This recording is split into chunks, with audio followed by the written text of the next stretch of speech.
psicológica, né, que envolve a questão das emoções.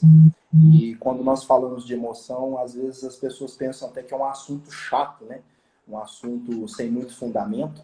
E, na verdade, isso é extremamente importante, porque há, sim, uma ligação direta da nossa emoção com o que nós comemos e o que nós comemos com as nossas emoções. Isso explica também porque hoje tem essa imensidão de pessoas aí apresentando um certo grau de obesidade, desnutrição.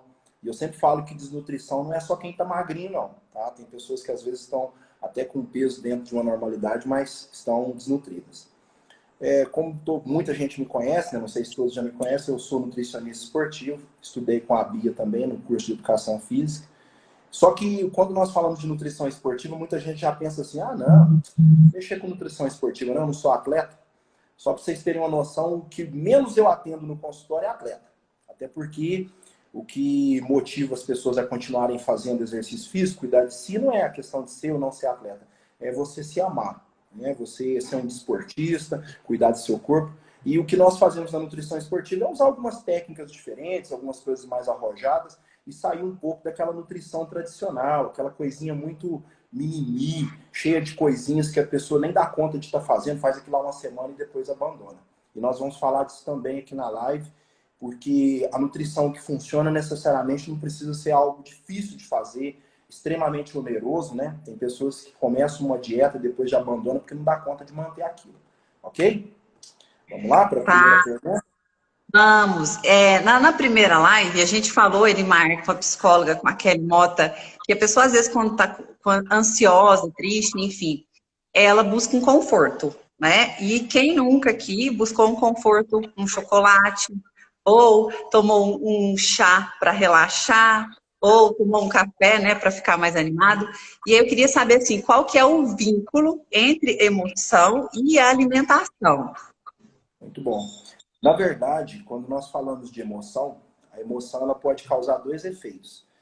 Fazer com que você coma mais, e principalmente coisas que vão fazer uma compensação, prazer, e em determinados momentos, conforme a emoção que você se encontra, você vai entrar num quadro que a gente chama de inapetência, falta de fome mesmo.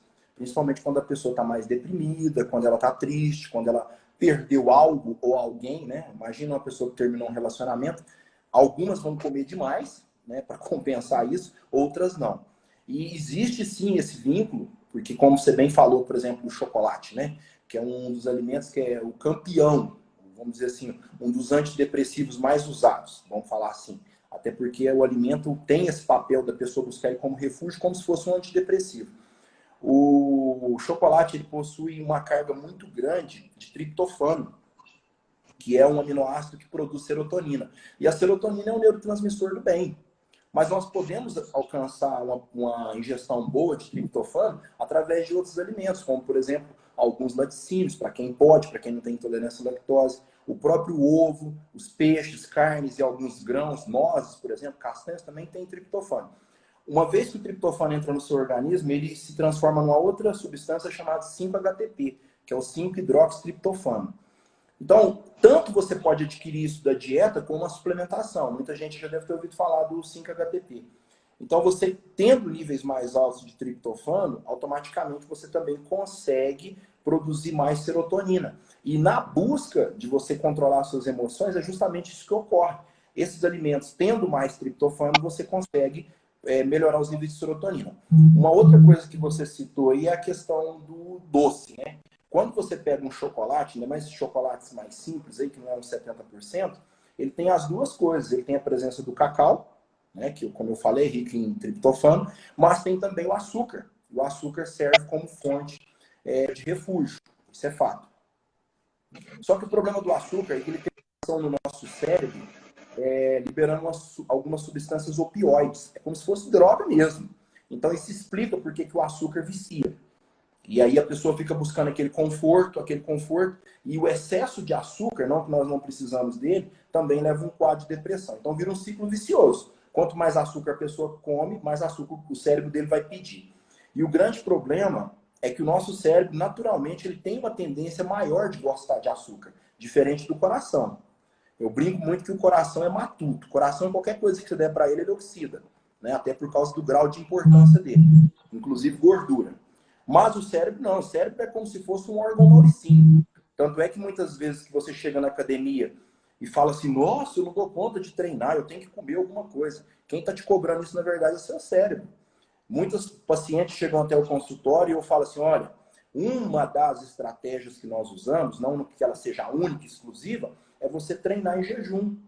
Só que a pessoa, antes de começar a treinar, ela já começa por uma série de dificuldades, alegando que não dará conta de fazer o exercício sem que ela tenha comido algo. Na verdade, ela tem sim um estoque muito grande de energia, que é aquele tecido adiposo que está sobrando e está incomodando, inclusive, mas ela não acredita que se eu não tirar parte das calorias dela para deixar esse tecido adiposo desprotegido e a partir daí o corpo começa a recrutar esse excesso de gordura, ela não vai emagrecer. Então, resumindo, em determinados casos, você vai passar fome? Vai. Estou sendo sincero, vai. Mas ela é uma fome momentânea, ela é uma fome transitória, porque, na verdade, fisiologicamente falando, você não está com fome. As emoções estão levando você a achar que está com fome, mas não está, você tem energia. E aí, a ideia do exercício físico, junto com essa diminuição das calorias, é fazer com que você queime essa gordura. E se explica porque tem gente que vai na academia, depois reclama aí para você, Bia, reclama para nós aqui no consultório também, que não está tendo resultado. Ah, mas por que não está tendo resultado? Justamente por causa dessa ingesta exagerada em alguns alimentos que são muito calóricos. Eu falei um pouco do chocolate, falei do açúcar, mas nem todo mundo tem as emoções, a compulsão somente por açúcar. Tem gente, ainda mais que nós somos mineiros, né? O pessoal gosta muito de comer comida.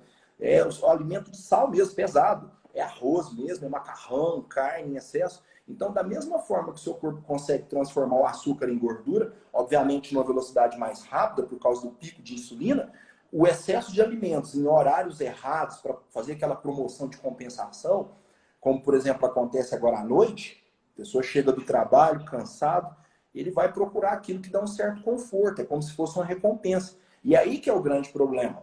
Uma pessoa jantar agora, por volta das 8h10 da noite, tranquilo, sem problema. Mas o problema é a pessoa que vai jantar lá pelas 10, 11 horas da noite e janta em uma grande quantidade de alimentos muito calóricos, tanto em carboidrato, até mesmo proteína e gordura. E não pensem vocês que excesso de proteína também não vira gordura, porque vira. E essa pessoa vai engordando, engordando, engordando e não imagina o que ela está fazendo. Simplesmente porque ela está errando na quantidade e no horário. O que ela pensa? Ah, não, peraí, eu trabalhei o dia todo, então eu mereço. As emoções dela levam a isso, um pensamento de compensação. E é um ciclo vicioso, como eu falei no início da live. Quando você come, o que você come interfere nas suas emoções. De acordo com as emoções, você come cada vez mais. Ok? Gente, aí você ressaltou bem, né, Elimar, o açúcar, né, assim, tem a questão de comer também, né, que você falou fora do horário, e tem, assim, um grande alimento, alguns grandes alimentos, assim, você falou do açúcar e da gordura. Eu acho que aí ficou faltando o álcool, que muita gente vai no álcool também, por algum motivo, né, é triste ou muito feliz, consome o álcool em grandes quantidades. Qual que é o efeito desse excesso no nosso organismo? Muito bom, ainda bem, você falou mesmo. Na Porque verdade, você falou que a gordura, a comida em excesso, ela vai armazenar e vai virar gordura, né? E o álcool, qual que é, nesse caso, o excesso, qual que é o efeito no organismo da gente? Na verdade, muitas pessoas pensam assim, ah, não, é na forma líquida, então isso aqui não tem calorias. Tem. Só para você ter uma noção, nós dividimos os macronutrientes em 3 classes, né? Os carboidratos, em média, tem 4 calorias, as proteínas também 4, as gorduras 9 e o álcool tem 8. Primeira vez que eu ouvi isso na minha vida, eu achei um absurdo. Mas a gente vai lá, estuda um pouquinho e realmente a gente confirma isso. Só que o problema é que essas 8 calorias são calorias vazias, não servem para nada, a não ser se transformar em gordura. Se fosse só isso, talvez não seria tão maléfico. O problema do álcool é que ele expolia. Expoliar, que nós chamamos, é roubar. Então ele expolia uma série de vitaminas e minerais, principalmente no que diz respeito a complexo B, principalmente a tiamina, que é uma das vitaminas envolvidas no processo de energia e transmissão nervosa. Tanto é que você observa que a pessoa que bebe muito, ele não tem um ajuste fino, às vezes, do que vai fazer, porque falta B1, que é a tiamina. Paralelo a isso, o álcool ele intoxica o fígado. O que é, por exemplo, uma ressaca? Nada mais é do que uma intoxicação. Entrou uma quantidade muito grande de álcool, e nós temos uma enzima chamada aldeído desidrogenase, que é a enzima que faz o processo de desintoxicação.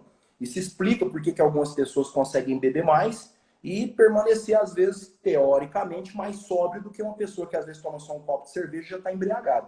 Então é a capacidade do corpo lidar com o álcool. E isso é um perigo. Porque a pessoa está bebendo, bebendo, bebendo, só que aquele excesso de calorias vai ser transformado em gordura sim, principalmente em algumas bebidas fermentadas, né, como é o caso da cerveja, que é o mais comum, que o brasileiro mais consome. E ali ele chega no consultório com um excesso de gordura tremendo. E ele bate o pé. Não, mas eu não como muito. Tá, tudo bem, às vezes você até não come muito, mas você bebe muito. E esse excesso de bebida, além de te provocar uma desnutrição, que nós chamamos de desnutrição funcional, que é a depressão de vitaminas e minerais, como eu falei, ela também faz você aumentar a quantidade de tecido adiposo. E qual tecido adiposo? Principalmente o visceral, que é aquele famoso barrigão. E a pessoa ainda acredita que aquilo ali é água. Não é água. A não ser que a pessoa desenvolveu um ascite, né, que é um excesso de água ali dentro da região interna do abdômen chamado peritônio. Mas, na maioria das vezes, esse excesso de álcool, como uma forma de, vamos dizer assim, agregar socialmente, isso tem a ver com emoção também, né, como nós estamos falando, é o principal tema da live, a pessoa está feliz, ela bebe, está triste, ela bebe. E o problema é a pessoa beber grandes quantidades todos os dias. É aí que entra o X da questão. E o grande problema é que a pessoa geralmente não só bebe, mas ela também come. Dificilmente você vai ver uma pessoa beber e fazer um acompanhamento com alface. Ele vai Ele comer come gordura, né? Petisco muito. gorduroso. É um torresmo, é uma batata Isso. frita. E outros alimentos extremamente calóricos. Então, no fim das contas, isso aí dá uma sobra.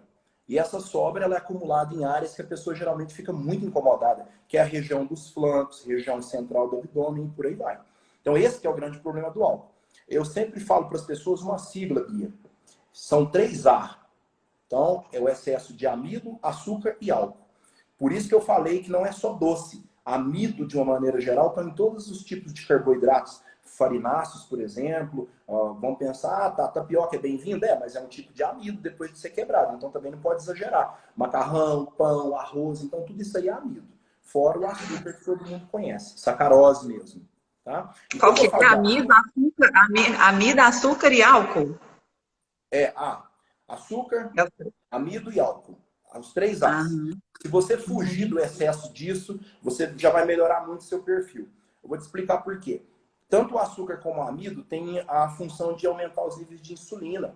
E a insulina ela é um hormônio anabólico. Só que ela é muito anabólica para o tecido adiposo. Uma vez que você tem excesso de insulina circulando, a tendência daquele excesso de açúcar não aproveitou, ele já estocou o máximo que pôde na forma de glicogênio, o que sobra vai para o tecido adiposo. E o tecido adiposo, oba, que beleza. E o adipócito ainda tem um outro problema. Ele vai aumentando de tamanho, chega uma hora ele duplica.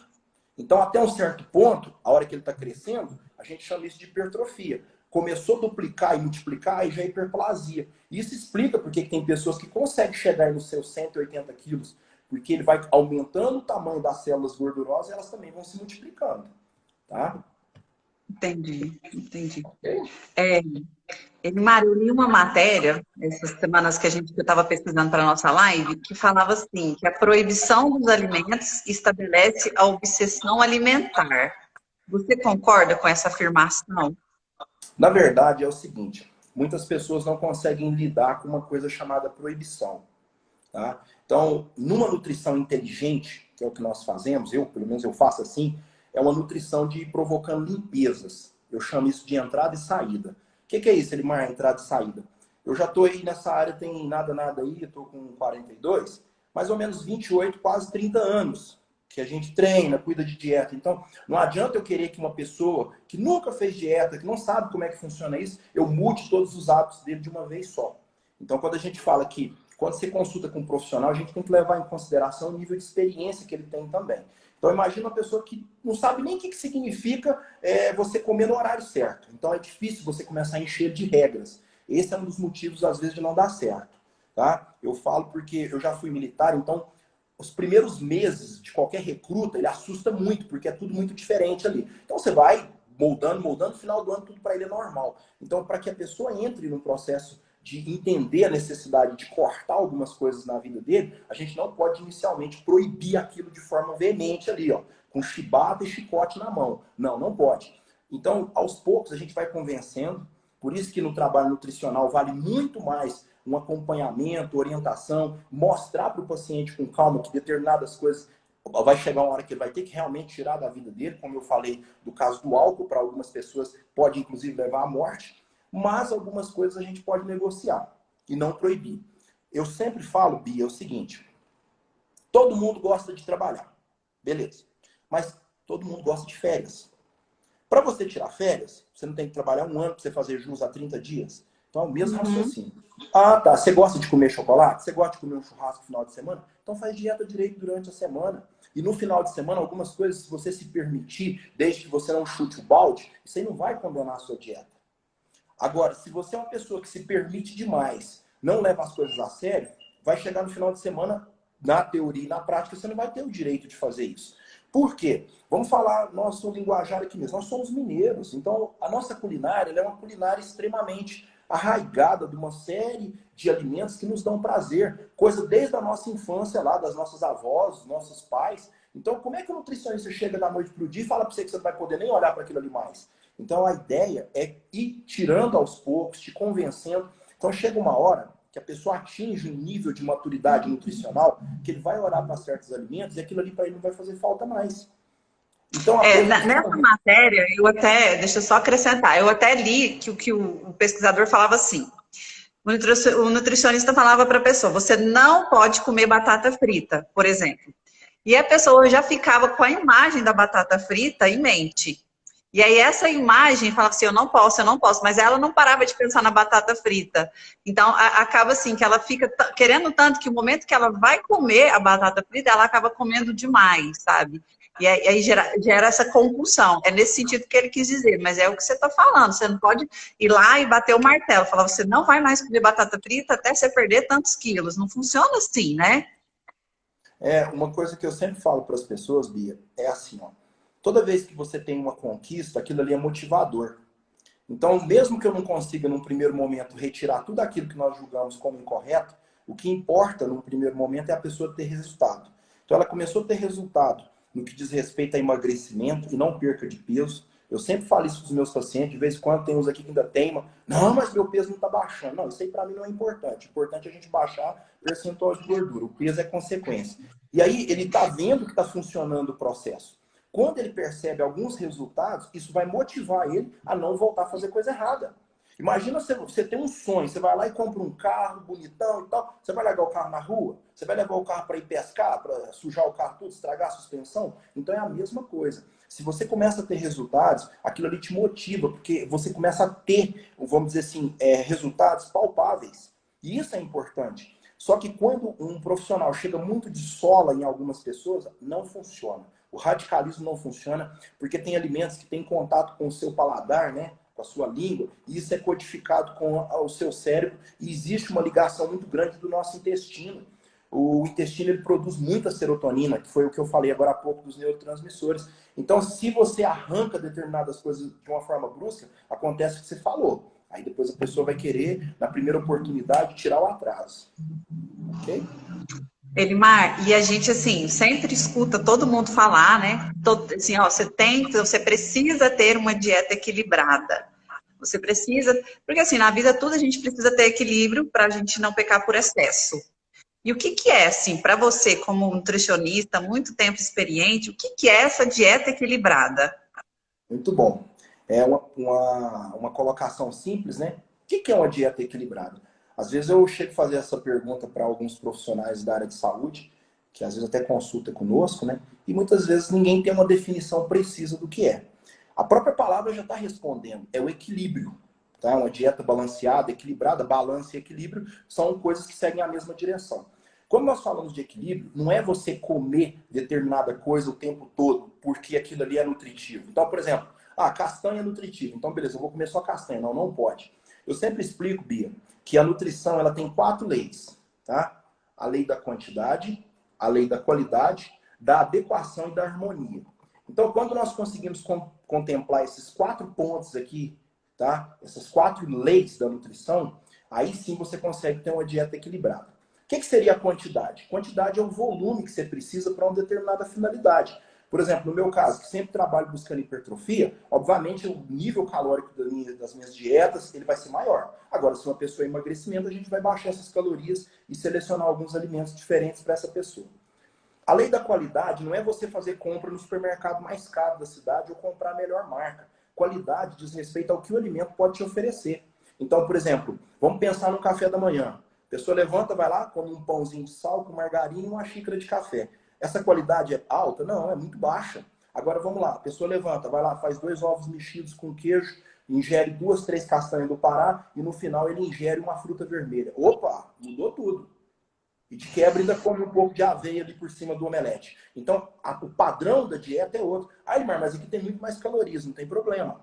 O que importa não é você ingerir caloria vazia. Isso tem a ver com qualidade. Depois, nós temos a lei da adequação. O que é adequação?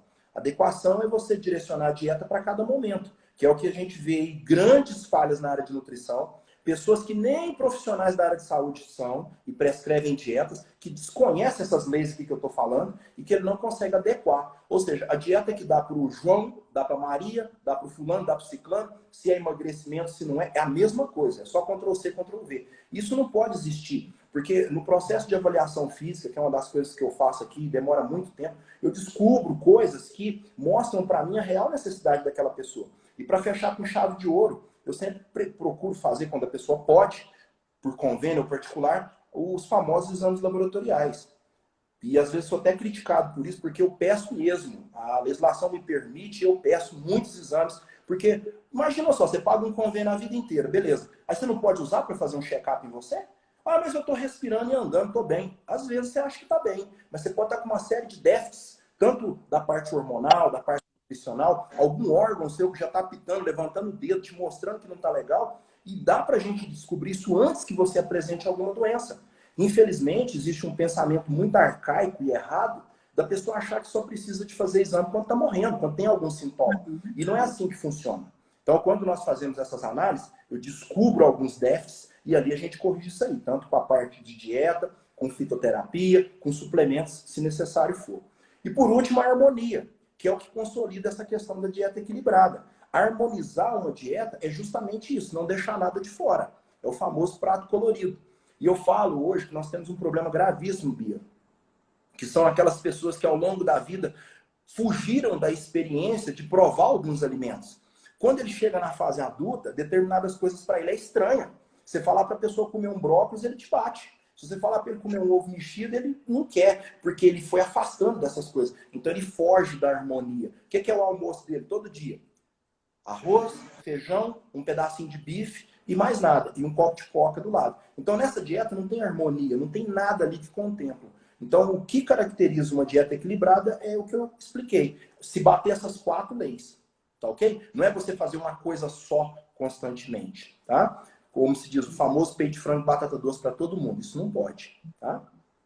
E assim, né, Edmar, com todo mundo o social agora, com as redes sociais, é o que você está falando. Tem alguns blogueiros, né, algumas pessoas que fazem algumas dietas específicas para o padrão e para o objetivo, meta que aquela pessoa quer, e as pessoas começam a seguir e querer também fazer a mesma dieta que aquela pessoa. E não é isso. Cada pessoa tem um objetivo, cada pessoa tem um organismo. É isso que você falou, né? Então você tem que tomar muito cuidado com isso também. Só para você ter uma noção, Bia, como eu falei, eu sou nutricionista esportivo, a gente trabalha com vários casos que aparecem no consultório. Uma mulher, quando ela pretende ficar grávida, tá? Ela faz mais ou menos um planejamento, sei lá, para daqui a 1 ano, ela já tem que começar a mudar a rotina alimentar dela agora. Porque aquele bebê que será gerado, ele precisa de uma série de nutrientes que quando ela conceber, que ela ficar grávida, aquilo ali já tem que estar disponível na corrente sanguínea há muito tempo. Então esse é um dos grandes problemas. Só para você ter uma noção, o que todo mundo foca? Ai, que gracinha, quantos quilos que nasceu o seu bebê? 4, 5 quilos. Nossa, parabéns. De repente o menino já nasceu obeso. E não tem nada a ver, às vezes, esse ganho de peso realmente com o estado nutricional da criança. Tá? Não dá para poder você pautar se a criança realmente está nutrida, se ela nasceu bem, com todas as vitaminas, minerais em ordem, só porque ela nasceu pesada. Às vezes uma criança vai nascer com 2,5 kg, vai nascer muito melhor do que a que nasceu com 4. Por quê? Porque ao longo daquela gravidez e até o que antecedeu a gravidez, a mãe ingeriu grandes quantidades de açúcar, não ingeriu alimentos que têm um valor nutricional mais alto e, obviamente, aquilo não foi dado para a criança. Então a criança já nasce com uma série de problemas, às vezes a mãe vai embora, a criança ainda fica hospitalizada mais um período, por conta, às vezes, de não ter preocupado lá atrás. Isso é o que nós chamamos de adequação. Do mesmo jeito, quando eu vou atender um idoso. Ah, mas o idoso não pode comer isso, não pode aquilo. Fica lá aquele negócio de dar uma sopinha pro vozinho lá, um mingauzinho fraco, e ele está só perdendo massa muscular, já não está andando mais porque não está sendo oferecido uma carga de nutrientes para eles.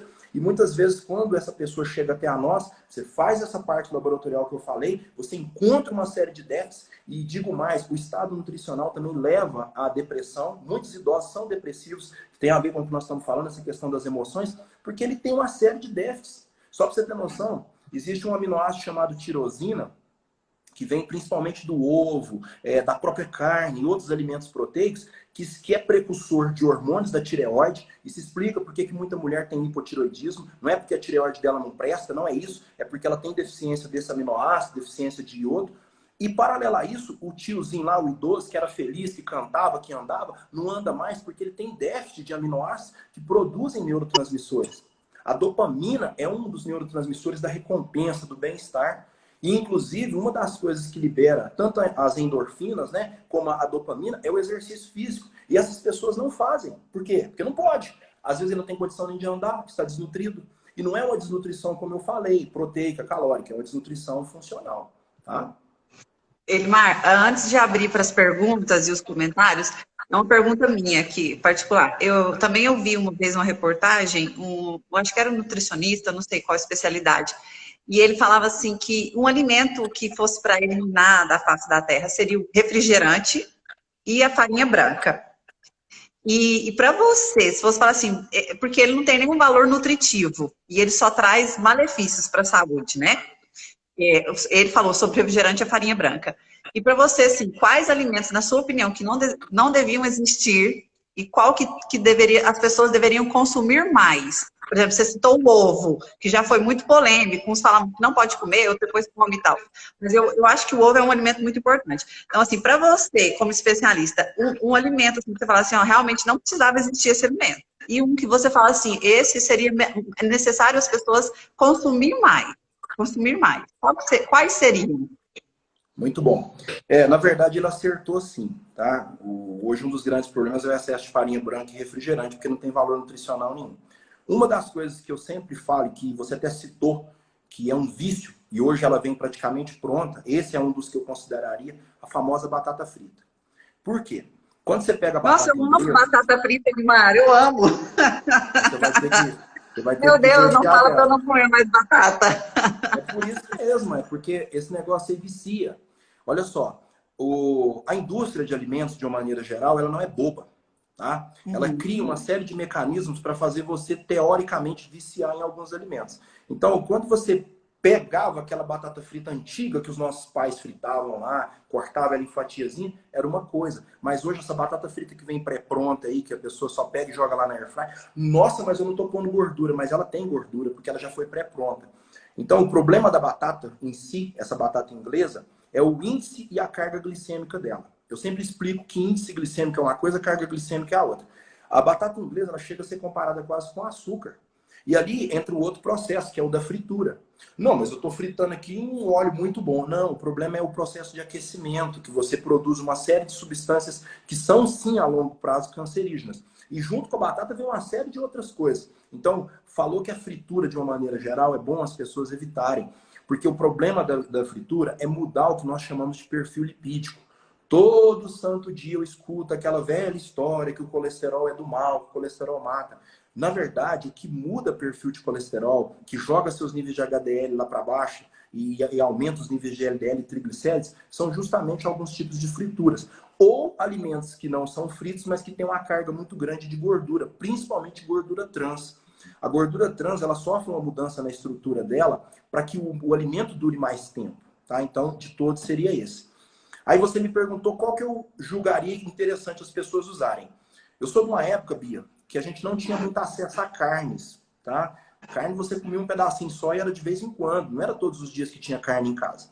Então, de onde que vinha a nossa proteína? Vinha principalmente dos vegetais, que era uma coisa mais barata. Então, você não via esse índice monstruoso de câncer que existe hoje, câncer de intestino, principalmente. E as pessoas acham que é bobagem, por quê? Porque é pouco divulgado.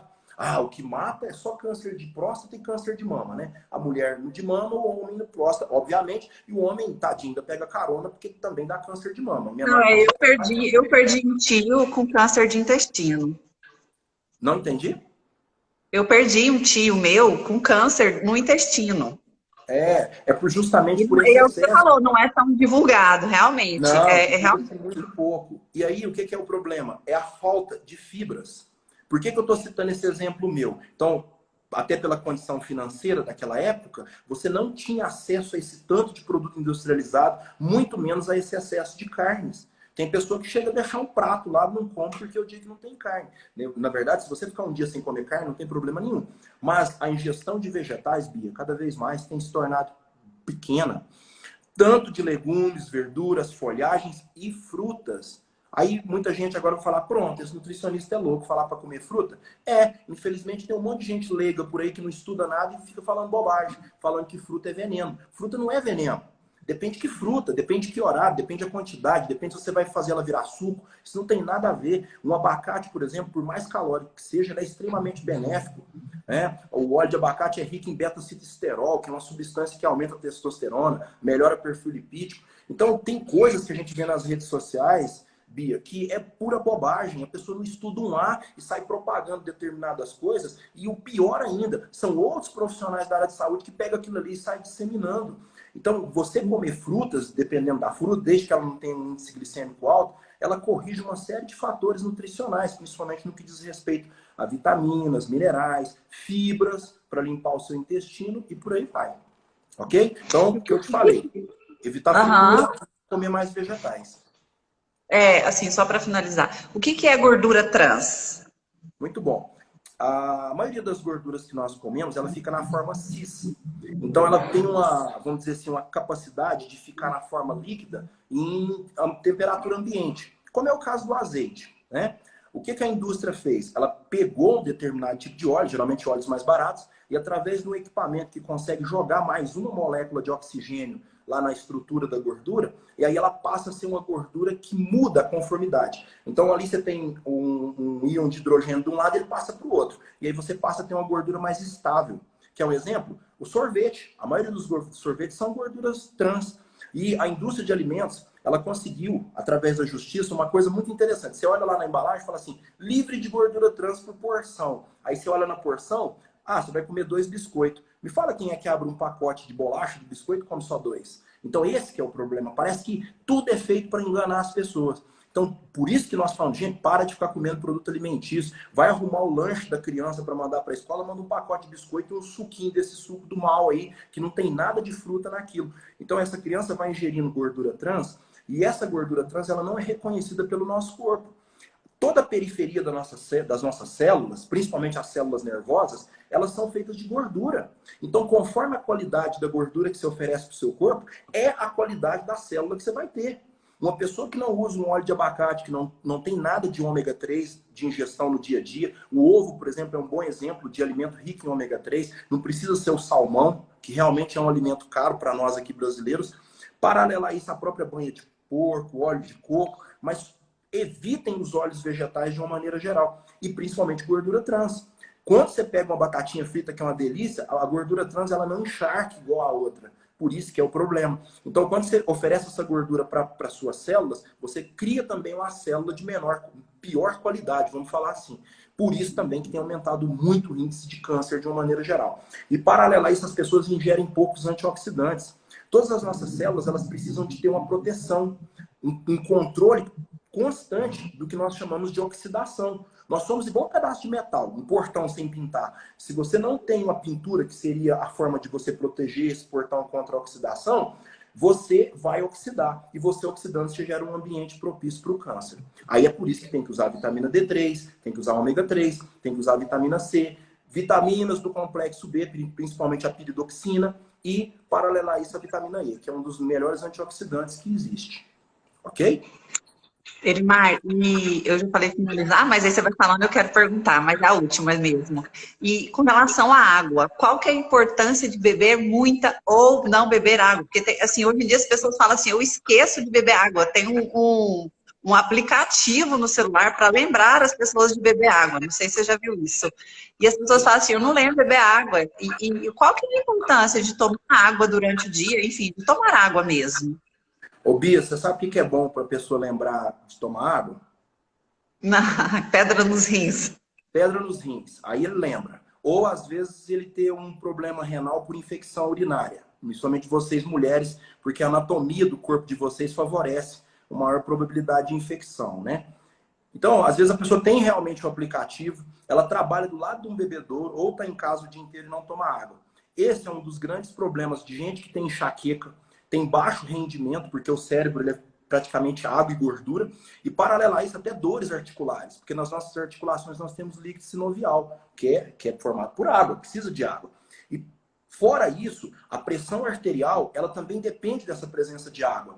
Boa parte do nosso sangue, que é um tecido, também é água, que é o plasma. Então, se você não toma água, você não consegue jogar água nesses pontos todos e nutrir o seu corpo como um todo.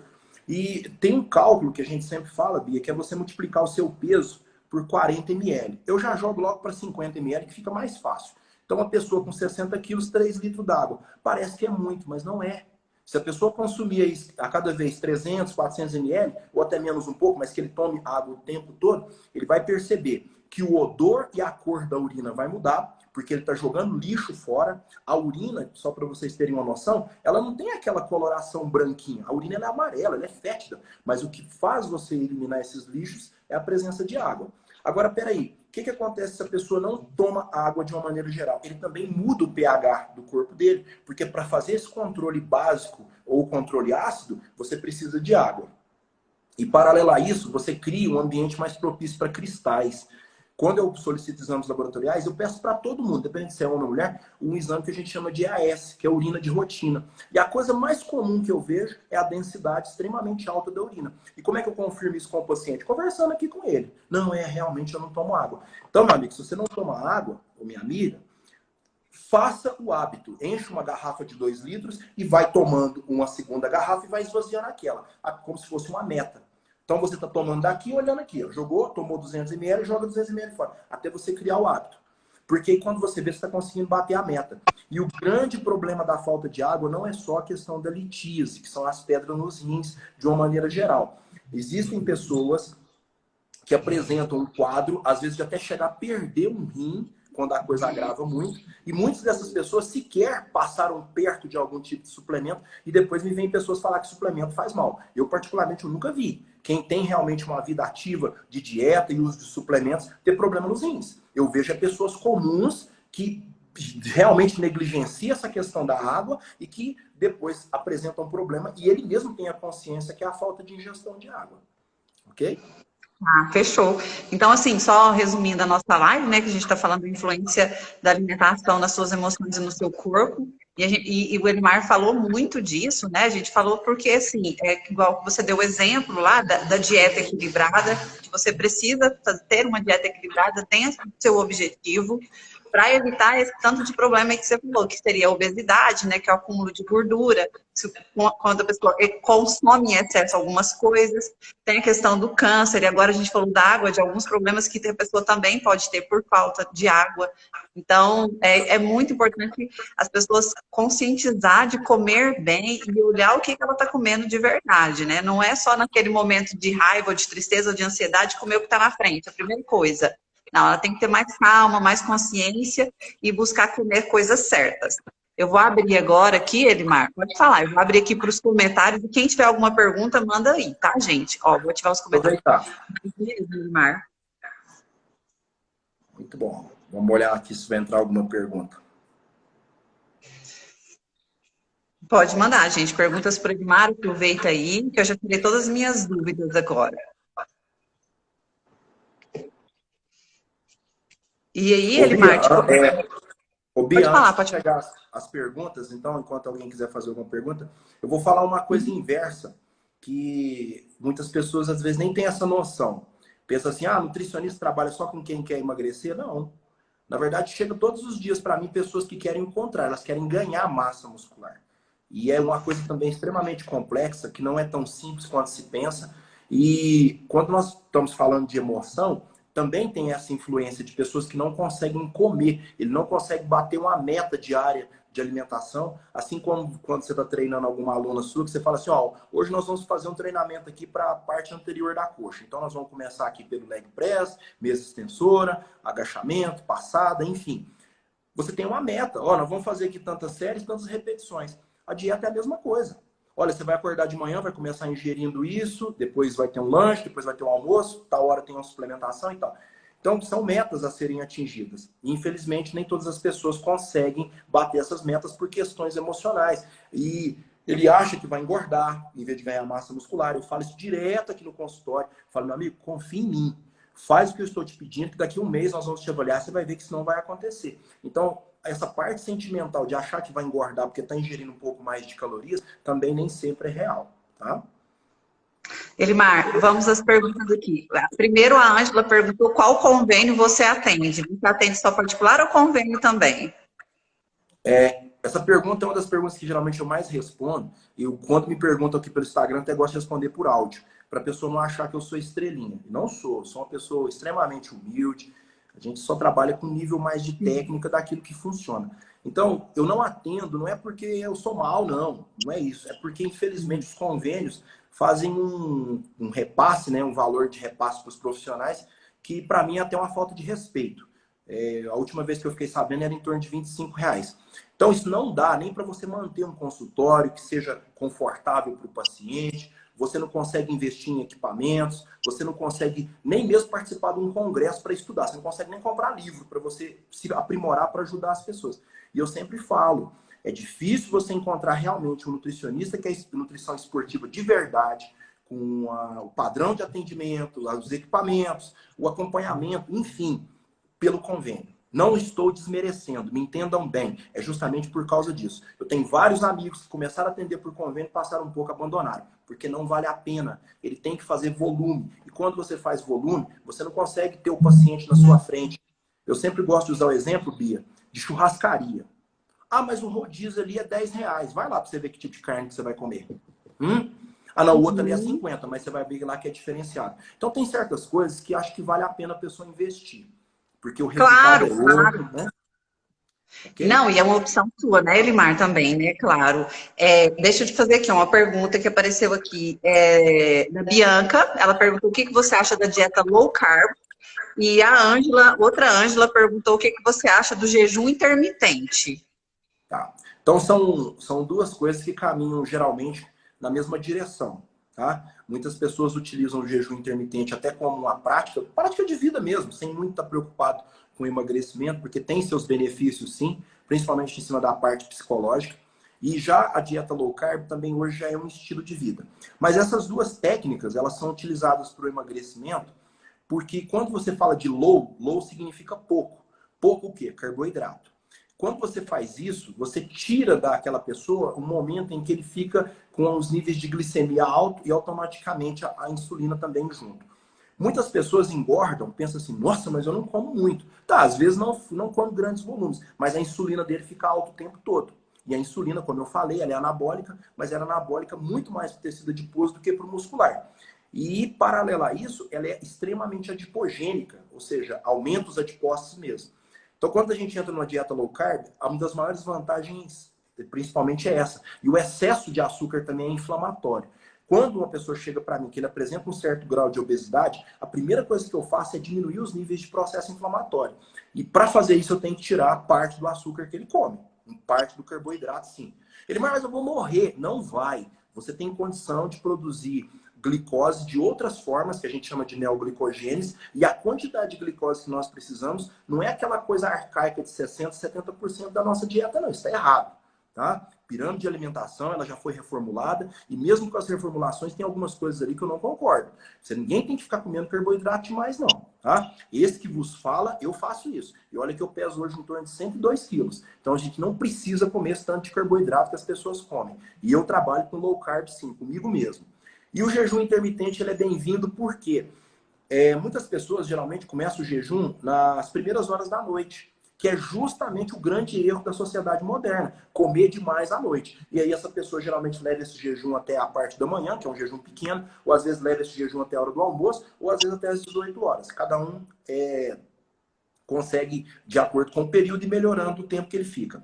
Só que tem que se tomar muito cuidado com o jejum intermitente, porque tem pessoas que não conseguem ter o resultado que almejam, porque ele não sabe entregar o jejum. O que é isso, Elimar? Entregar o jejum é o que você vai comer na sua primeira refeição, depois que você terminou o jejum. Não adianta nada você ficar ali 12, 16, 20 horas sem comer, 24 que seja, e na primeira refeição que você tiver, você tirar o atraso. Aí você está ensinando o seu corpo a acumular energia, porque ele vai passar por um momento de privação. Então tem que se tomar muito cuidado com a forma como você vai retomar as primeiras refeições até o próximo jejum. Ok? O jejum intermitente, eu até comentei hoje com uma aluna, e às vezes as pessoas vinham treinar na academia, já aconteceu de 2 alunas desmaiar fazendo jejum intermitente, porque ela para de comer 18 horas, né, de hoje, e só vai comer meio-dia amanhã. E aí ela vinha treinar, né, sem comer nada, e elas passavam mal. Mas depende de cada caso também, né, Elimar? Né? Qualquer pessoa vai fazer jejum intermitente, não, né? A gente brinca muito que isso aí é igual andar de bicicleta, né? Eu sou de uma época que existia aquelas bicicletas monareta, né? Então tinha vez que o menino mal sabia andar, ele já queria empinar, soltar as mãos, ele ia cair. Então quem vai começar um processo de jejum intermitente, eu aconselho ele começar ele num período em que ele não vai ter essa influência da próximo período de ter um treinamento. E de preferência que ele comece com poucas horas, ele vai sentindo, ele vai se adaptando, né? Porque se ele já de início, vou começar logo aqui com um jejum de 24 horas e amanhã eu vou lá treinar na Bia, vai passar mal mesmo. Porque não é, vamos dizer assim, a parte fisiológica somente que está cobrando, é o próprio cérebro. Eu brinco muito que o cérebro é o órgão mais mauricinho que nós temos. Se você já começa a consumir o restinho de energia que tem ali disponível na forma de glicose e glicogênio, ele vai falar, opa, vamos parar com esse negócio aí. Aí dispara o que nós chamamos de síncope, que é o desmaio, e a pessoa vai parar. Porque não quer consumir aquele restinho de energia que tem, porque é dele. Ok? É um processo gradativo, né? Tem que ser devagar, aos poucos, e a pessoa vai se adaptando até ela chegar num nível que ela já consiga fazer atividade física dentro do jejum, né? Porque na verdade é o seguinte, o que eu sempre falo, Bia, que dá resultado, chama-se constância.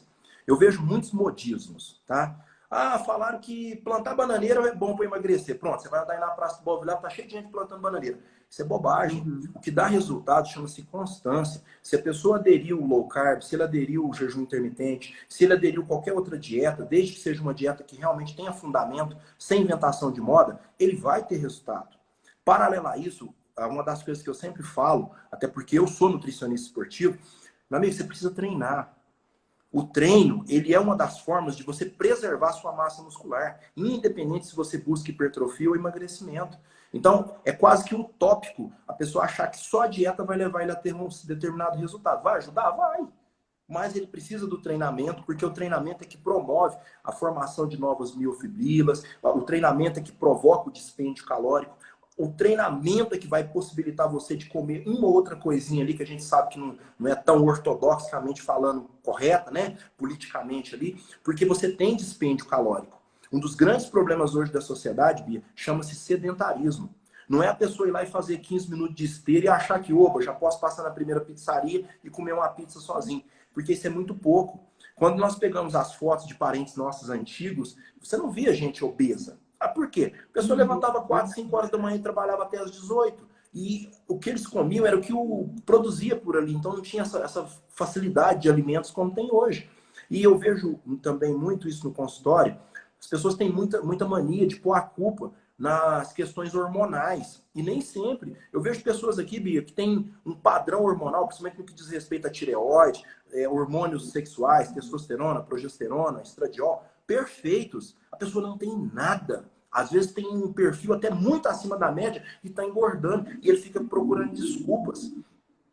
Eu falo muito que nós, seres humanos, não todo mundo, óbvio, tem a natureza de fazer igual Adão e Eva, arrumar desculpa, né? Quando Adão errou, que Deus chamou ele, a primeira coisa que ele fez foi pôr a culpa na Eva. Chamou a Eva, ela pôs a culpa na serpente. Mas a pessoa nunca fala, não, eu estou engordando, é porque eu realmente estou fazendo coisa errada. E É verdade. no trabalho nutricional que nós fazemos aqui, tem determinados momentos que eu, através dos exames, né, através das avaliações, eu consigo mostrar para a pessoa. Tem pessoa que fica chateado, triste, quando ele vê para que lado que ele está indo, mas aquilo ali é bom para ele entender que ele não pode brincar com a saúde dele. Ele está brincando com o corpo que ele está morando, que é a casa dele. E determinadas pessoas hoje, 40, 40 e poucos anos de idade, estão apresentando infarto, AVC. A pessoa às vezes tem os filhos, mas não vai conseguir ver os netos. Por quê? Porque ele, tipo assim, de forma displicente e imprudente, ele acha que pela idade, não, eu não estou propenso a essas coisas, não. Todo mundo que nós estamos conversando aí tem sim a história de fulano ou ciclano que muito novo apresentou um desses quadros aí, que são coisas graves, por conta de não preocupar com cuidar da saúde, né? A Kelly perguntou por que quando ela começou a fazer o jejum intermitente deu dor de cabeça. E só mais uma pergunta aqui que a Lady Mar fez. Quais alimentos você indicaria para pessoas que têm muita cãibra? Então, jejum intermitente, porque ela sente dor de cabeça. E outra perguntou quais alimentos que ajudam a prevenir cãibras. Na verdade, a dor de cabeça é justamente o que eu estava falando agora há pouco. Quando você está em jejum, seus níveis de glicose caem muito. Então, uma das formas do cérebro, vamos falar um linguajar bem popular, dele dar uma birra, né? Dele dar um piti, é isso, é disparar dor de cabeça, náusea, disparar um desmaio, né? Uma síncope, por aí vai. Porque ele é quem está no comando disso tudo. Então, esses sintomas, eles existem justamente porque o cérebro está sentindo. Não está entrando a quantidade de alimentos que ele gostava. E a ideia do jejum é você direcionar o gasto calórico para o tecido adiposo. Fala para mim de novo a pergunta da outra pessoa, por favor. A Leidmar perguntou assim, quais alimentos que você indica para quem tem muita cãibra? Ah, sim. A cãibra ela é vamos dizer assim, um quadro fisiológico multifatorial. Mas o que é mais comum é a baixa quantidade disponível na corrente sanguínea, né? E dentro das células, de potássio. Infelizmente, sódio não. Sódio a gente sempre tem sobrando. Todas as vezes que você dá um comando, que você quer fazer força, você contrair um músculo, você tem um sistema que a gente chama de placa motora, mas você precisa ter só de potássio para isso funcionar. Se você tem déficit de potássio, vai desencadear a cãibra, ou seja, o músculo vai contrair sozinho, que é aquela contração dolorida e que às vezes demora até um tempo para desfazer. Então, alimentos ricos em potássio é o quê? A laranja, a mexerica, a própria banana, ou em alguns quadros você vai ter que fazer a reposição de potássio, sim. Inclusive, muitas mulheres grávidas têm um índice muito alto de cãibra. Então, a gente precisa de utilizar o potássio. Mas, na maioria dos casos, é isso mesmo. Se você fizer uma ingestão constante de alimentos ricos em potássio, né, a banana é um dos campeões, o caju também, a laranja, a mexerica, e você consegue corrigir essa deficiência. Elmar, então, assim, a gente só tem 5 minutos. A Kelly perguntou aqui também aonde que é seu consultório. Eu gostaria que você falasse, fica seu consultório. E se tiver mais alguma coisa para acrescentar, para a gente finalizar a nossa live, que eu achei maravilhosa. Muito bom. O consultório que eu atendo aqui em Uberlândia, que eu atendo em outras cidades também, fica aqui na Melo Viana, número 16, quase esquina com a Getúlio Vargas, próximo do Deville, tá? E depois quem tiver interesse pode entrar no meu Instagram também, tem mais informações. Quem quiser anotar o número do nosso WhatsApp, ele é 98809-3079. 98809-3079. Aí pode entrar em contato, tirar dúvidas. Eu não lembro o nome da moça que perguntou a respeito da questão do convênio. Se chamar nesse WhatsApp, a minha secretária vai explicar, vai mandar. A Ângela, foi a Ângela que perguntou. Ok? Quer falar alguma coisa, Bia? Não, eu queria só te agradecer de coração por você ter aceitado fazer essa live comigo. Foi muito esclarecedora. Você, como sempre, um excelente profissional e um grande amigo meu também, né, de anos, né, Elimar, que a gente está nessa trajetória. E eu espero que a gente possa fazer mais lives, porque teve algumas perguntas aqui que não deu para eu anotar e tudo mais, e que a gente possa fazer mais lives juntos também, tá? É isso. Então, muito obrigada de coração.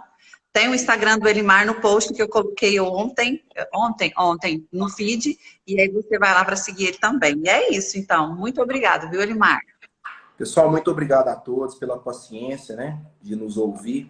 Que Deus abençoe a todos. Eu sempre falo que essa parte mental, ela influencia muito tudo que nós fazemos, mas se você quiser ter resultado na sua vida, não só nessa parte nutricional, mas até no seu relacionamento pessoal com a sua família, com seu esposo, com a sua esposa, namorada, e até no seu trabalho, para de inventar desculpa, tá? Seja mais forte do que sua desculpa. Ninguém chega a lugar nenhum se ele já vem com qualquer desculpa no bolso. Ah, se isso não der certo, eu já tenho tal justificativa. Então a pessoa cria um ciclo vicioso de não mudar. Tá? E muitas vezes quando alguém chegar a te falar alguma coisa, tenta digerir, entender o porquê que você está ouvindo aquilo. De repente é para o seu bem. Tá? Que Deus abençoe a todos. Muito obrigado. Com certeza faremos mais lives. Vamos sim, Mar, muito obrigada mesmo, viu? Boa noite, obrigada, até a próxima. Obrigado. E Tchau, salva a gente, live aí para obrigada nós. por todo mundo ter participado com a gente. Oi, o que você falou? Salva a live para nós, para a gente passar para outras pessoas. Demais, vai ficar salvo, vou te mandar depois. Tá Gente, muito ótimo. obrigada, viu? Boa noite para todo mundo e até a Obrigado. próxima. Deus abençoe vocês. Tchau.